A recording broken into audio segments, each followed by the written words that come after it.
आप सभी देशवासियों, प्रदेशवासियों, विंध्यवासियों एवं मऊगंज जिला वासियों को विधायक प्रदीप पटेल की ओर से 77वें गणतंत्र दिवस की हार्दिक शुभकामनाएं। नमस्कार, बहुत स्वागत है आपका विंध्या टाइम्स में। आज 26 जनवरी को पूरे मध्य प्रदेश में 77वां गणतंत्र दिवस हर्षोल्लास और गरिमा के साथ मनाया गया। जिले और प्रदेश के विभिन्न स्थानों पर आयोजित मुख्य समारोहों में राष्ट्रीय ध्वज फहराने, परेड, सांस्कृतिक प्रस्तुतियों और स्वतंत्रता सेनानियों का सम्मान के जरिए देशभक्ति की भावना को निखारा गया। रीवा, उज्जैन और भोपाल में आयोजित कार्यक्रमों ने प्रदेशवासियों को लोकतंत्र के महत्व, राष्ट्रभक्ति और सामाजिक विकास के प्रति जागरूक किया। रीवा में जिला स्तरीय मुख्य समारोह एसएएफ मैदान में आयोजित हुआ। मुख्य अतिथि जिले के प्रभारी मंत्री एवं पंचायत एवं ग्रामीण विकास श्रम मंत्री प्रहलाद सिंह पटेल सुबह 8:58 पर कार्यक्रम स्थल पर पहुंचे। 9 बजे उन्होंने राष्ट्रीय ध्वज का विधिवत ध्वजारोहण किया और परेड का निरीक्षण किया। इसके बाद मुख्यमंत्री डॉक्टर मोहन यादव के संदेश का वाचन किया।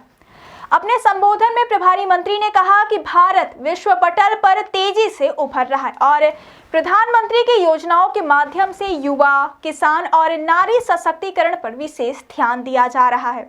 प्रहलाद पटेल ने किसानों की प्रगति पर भी प्रकाश डाला। उन्होंने बताया कि वर्ष 2002-03 में कृषि बजट 600 करोड़ रुपए था, जिसे अब बढ़ाकर 27,050 करोड़ रुपए कर दिया गया।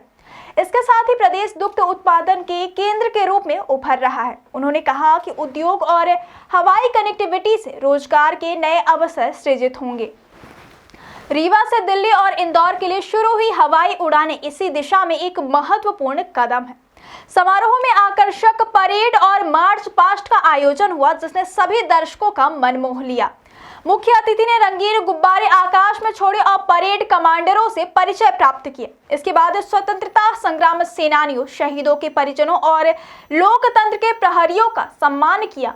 मध्य प्रदेश गान का गायन 9:55 पर हुआ और 10 बजे से विद्यार्थियों ने रंगारंग सांस्कृतिक प्रस्तुतियां दी।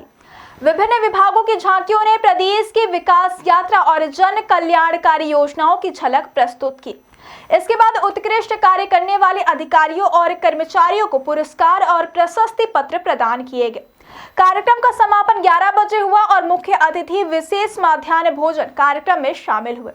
रीवा में गणतंत्र दिवस के अवसर पर अन्य गतिविधियों में नगर निगम के टाउन हॉल में शाम 6 बजे कवि सम्मेलन आयोजित किया गया। इसके अलावा केंद्रीय जेल में अच्छे आचरण वाले 10 आजीवन कारावास बंदियों को रिहा किया गया।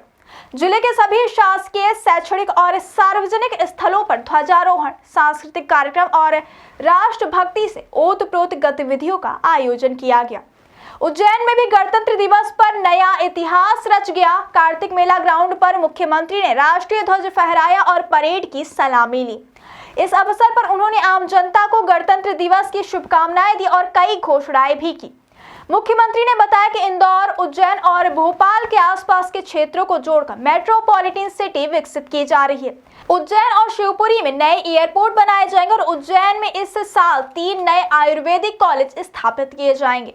उन्होंने लाडली बहना योजना के तहत महिलाओं को प्रति माह 1500 रुपए देने की जानकारी दी और बीते 2 वर्षों में 50,000 करोड़ रुपए वितरण का आंकड़ा साझा किया। महिला सशक्तिकरण को बढ़ावा देने के लिए क्रांति गोंड को 1 करोड़ रुपए की सहायता राशि प्रदान की गई। भोपाल में लाल परेड ग्राउंड मैदान में आयोजित राज्य स्तरीय मुख्य समारोह में राज्यपाल मंगू भाई पटेल ने राष्ट्रीय ध्वज फहराया और 22 प्लाटून की संयुक्त परेड की सलामी ली। समारोह में सुरक्षा बलों, छात्र संगठनों और स्वयंसेवी दलों ने अनुशासन और देशभक्ति का प्रभावशाली प्रदर्शन किया। विभिन्न विभागों की झांकियों ने प्रदेश की विकास यात्रा, जन कल्याणकारी योजनाओं और सामाजिक प्रगति को प्रदर्शित भी किया। गणतंत्र दिवस के इन समारोहों में परेड, सांस्कृतिक कार्यक्रम, स्वतंत्रता सेनानियों का सम्मान, पुरस्कार वितरण और नागरिक सहभागिता ने पूरे प्रदेश में राष्ट्रभक्ति और लोकतंत्र की भावना को मजबूत किया। मुख्यमंत्री, राज्यपाल और प्रभारी मंत्रियों ने सभी को लोकतंत्र के मूल्यों को समझने और उन्हें जीवन में अपनाने का संदेश दिया। इस प्रकार मध्य प्रदेश में 77वां गणतंत्र दिवस न केवल भव्य और अनुशासित रहा, बल्कि बच्चों, युवाओं, अधिकारियों और आम नागरिकों को राष्ट्रभक्ति, सामाजिक उत्तरदायित्व और जन कल्याणकारी योजनाओं से जोड़ने का माध्यम भी बना। राज्य के विभिन्न जिलों में उत्सव का समन्वय और लोक सहभागिता इस बात का प्रमाण थी कि लोकतंत्र की वास्तविक शक्ति जनता में ही निहित है।